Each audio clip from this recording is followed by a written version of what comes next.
guys, welcome back to Cozy Corner. I hope you're all doing well. As you can see, I have my friend here. Let's see how long he stays up there.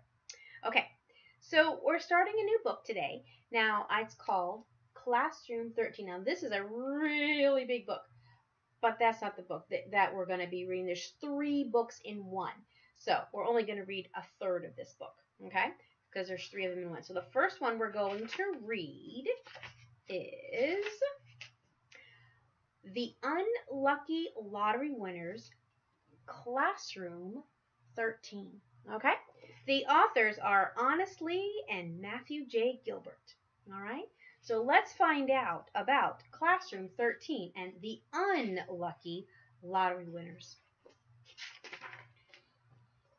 Chapter 1. When unlucky schoolteacher Ms. Linda Lacrosse woke up Monday morning, she decided it would be another unlucky day, and she was right.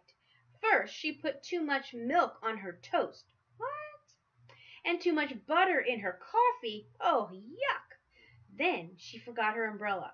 It wasn't raining, but she used it to keep birds away. For some reason, birds like to swoop down in Miss Linda and pull out her hair. And there's a picture of Miss Linda and the birds trying to pull out her hair. On her way to work, Miss Linda's car got a flat tire. No one would stop to help. She didn't have a spare tire. She'd left her phone at home, and it started to rain. When she walked to the nearest gas station to ask for help, that cashier was very rude. He snapped, "If you want to use my phone, you have to buy something." Miss Linda looked in her purse. All she had was a single dollar bill. "What can I buy for $1? The cashier pointed to 3 items. The first was a candy bar. The second was a pine-scented air freshener. And the third was a lottery ticket. Miss Linda had a mouth full of cavities, so she passed on the candy bar. Miss Linda was very allergic to pine, so she shook her head at the air freshener after a very violent sneeze. So Miss Linda chose the lottery ticket. Being unlucky, she tossed it in her purse without a second thought. She would not win. She never won anything. After Miss Linda paid for the lottery ticket, the cashier let her use his phone and call a tow truck and a taxi. When Miss Linda finally got to her school, she was soaking wet and very late. The principal gave her an evil eye, and she rushed down the hall in her heels, click-clack, click-clack, click-clack, all the way to her classroom. Her classroom was number 13, which, if you don't know, is a very unlucky number. "Oh, students, I apologize terribly for being terribly late," Miss Linda said. "I've had quite the terrible morning." Of her 27 students, that's a lot. 26 of them were present. Santiago Santos was at home with the sniffles. The poor child was sick more often than not. Of the 26 students who were in class, only 24 of them were awake. Of those 24, 7 were playing video games on their phones. Of the 17 left, 4 were gossiping, which is not nice. And 3 were drawing pictures of backsides, which was hilarious. Of the 10 students left, 4 were playing on the internet. 3 were talking about TV shows. 2 were reading comic books, and 1 was picking her nose. She could almost get the booger, but it was just out of reach. But of all 27 students, none of them were happy that their teacher was here. They were hoping for an entire day of goofing off. Well, except Olivia. Olivia raised her hand, but spoke without waiting to be called on. "Can we start today's lesson already? I'm eager to learn." Olivia was very smart, but she was also very rude. Of course, Miss Linda said. She pushed her glasses up on her nose and tried to straighten her damp hair, which was a mess because of the birds. "What shall we learn about today?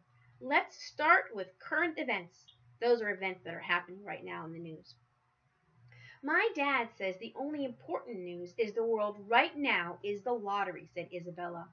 She had a horse on her shirt. a horse on her backpack, and a horse barrette in her hair. Can you tell that she liked horses?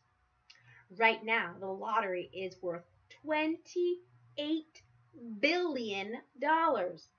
Oh my, Miss Linda said. She wrote 28,000,000,000,000 on the board. That is a very big number indeed. After all, it had 9 zeros in it. $28 billion is a lot of money. Who would like to do some math? Boo, said the students, shouted. Sorry, this is in a different language. Hold on. Si course est nul, shouted Hugo, who was from France and spoke only French. Miss Linda remembered her lottery ticket and pulled it out of her purse. Let's make it fun then. This morning I bought a lottery ticket. This lottery ticket cost $1.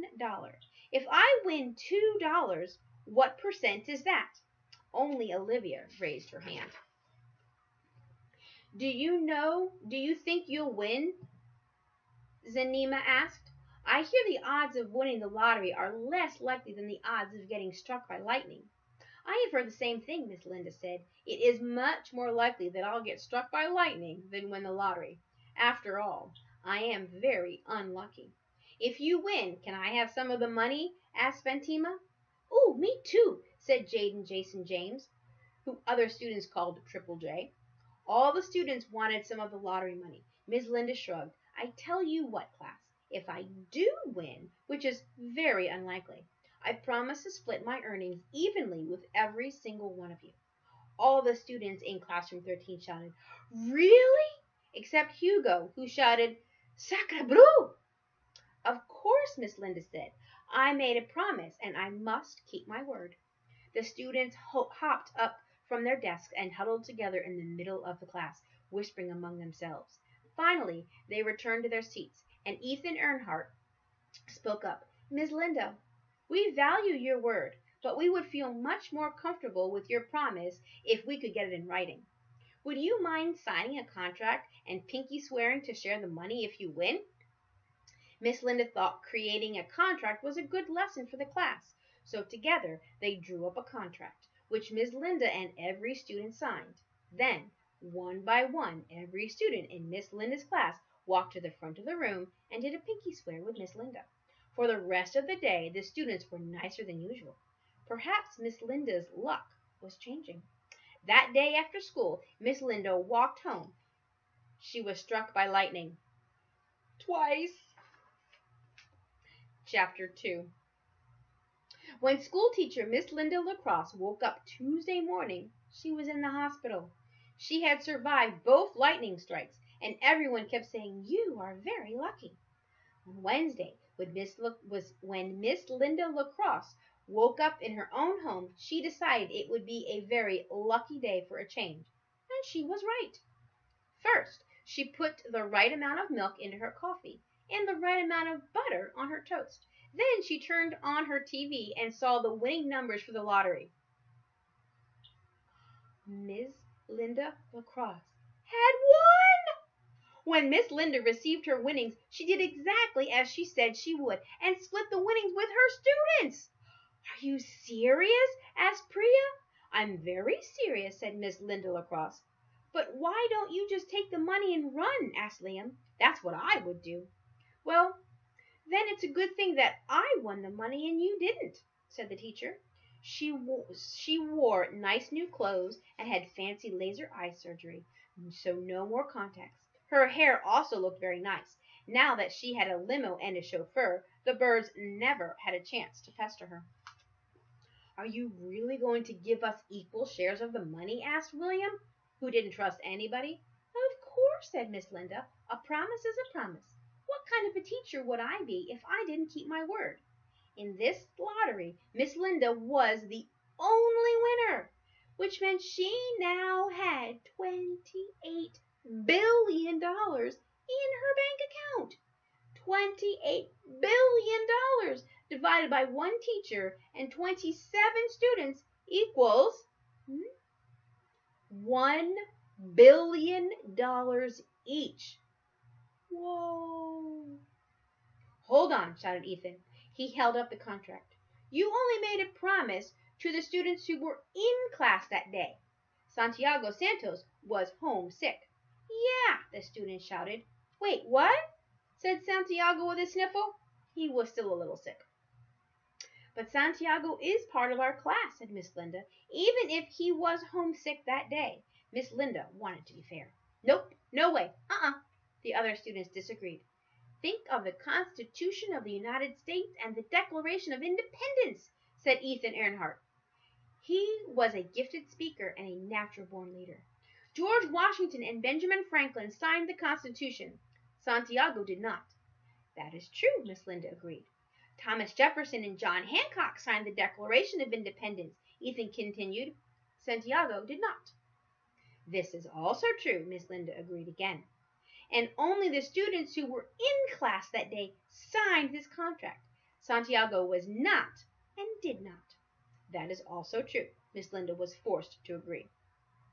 Then I present a question before the courts, Ethan said, as if taking to an invisible judge.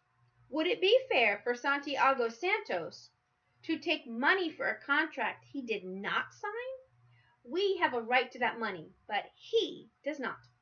All the students except Santiago, who was wiping a rather runny nose, clapped and cheered. Ultimately, Miss Linda had to agree. I am sorry, Santiago Santos, but you were sick that day, and we did sign a contract. I'm afraid you will not get an equal share of my lottery winnings. For the next hour, Miss Linda wrote a check to every student in her class, with one obvious exception. Later that day, 25 students walked out of class with a check for over $1 billion. $1,037,037,037.37 each, to be exact. You probably think I've made a mistake, but I haven't. Trust me. My name is Honest Lee. The next day, no one showed up to class except Santiago Santos, who was still sick, but he vowed to never miss a day of school again. So before we go on, I'm going to show you that number. Oops, see my frog's falling off. Let me find it. Here it is. There, that's it. That's the amount of money each student got. That's a lot of numbers in there. All right, chapter 3. We're going to go through chapter 3. This is kind of a short chapter. This one is all about Mason. And there is a picture of Mason. Mason was not the smartest kid in classroom 13. He was not the most handsome. That honor went to Mark, of course. And he was not the funniest, but man, could he play sports. He was a natural-born athlete, but loved soccer the most. He was the county's record holder for most goals in a single soccer game. So naturally, the first and only thing the school's star soccer player bought with his $1,037,037,037.04 was a cow. Like I said, he was not the smartest kid in classroom 13. Mason had been walking home from school with his check when he met a farmer. Why the long face, son? The farmer asked. Today I got a check for over $1 billion, and I'm not sure what to spend it on. Well, that's easy, said the farmer with sly eyes. Buy a cow. A cow? Mason asked. Of course. Cows are an investment. I have dozens of cows. Each one is worth millions. But this one right here, Daisy, is special. She's worth well over $1 billion. Heck, maybe even more. She's a friend for life. She can provide love and warmth all her days, not to mention all the milk you could drink. And a little chocolate syrup, and boom, you got chocolate milk. Daisy here is priceless. Now, do you think that farmer was being fair and honest? But Mason did like chocolate milk, so he gave the farmer his check and took Daisy home. Mason changed Daisy's name to Touchdown. That way, anytime he called for her, she reminded him of scoring a goal in soccer, which was incorrect since a touchdown was a goal in football. Like I said, Mason, not the smartest. But the sly farmer was right about one thing. They were instant friends. Mason and Touchdown played soccer together. Though Touchdown didn't kick the ball so much as just moo. They watched Netflix together. Though Touchdown didn't watch so much as just moo.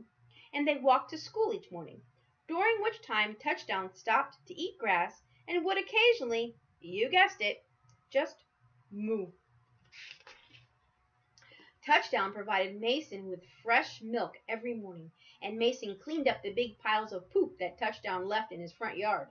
The pair were inseparable, the perfect team. I love you, Touchdown, Mason said. Moo, Touchdown mooed. The soccer champ and the cow spent all day together, except at school. Even though they walked together, Miss Linda wouldn't let Touchdown in the classroom. Classroom 13 already had a class pet, Miss Linda said. Touchdown might make Earl the hamster jealous. It's best that Touchdown wait outside. Mason honored Miss Linda's wish. He left Touchdown to roam freely, nap under the playground slide, and graze on the soccer field all day. Before long, this turned into quite the problem. Within a month, there was no more grass on the field. Touchdown had eaten it all. Instead of a soccer field, there was just a giant mud pit. To make matters worse, the other soccer players kept complaining that their cleats were covered in cow pies.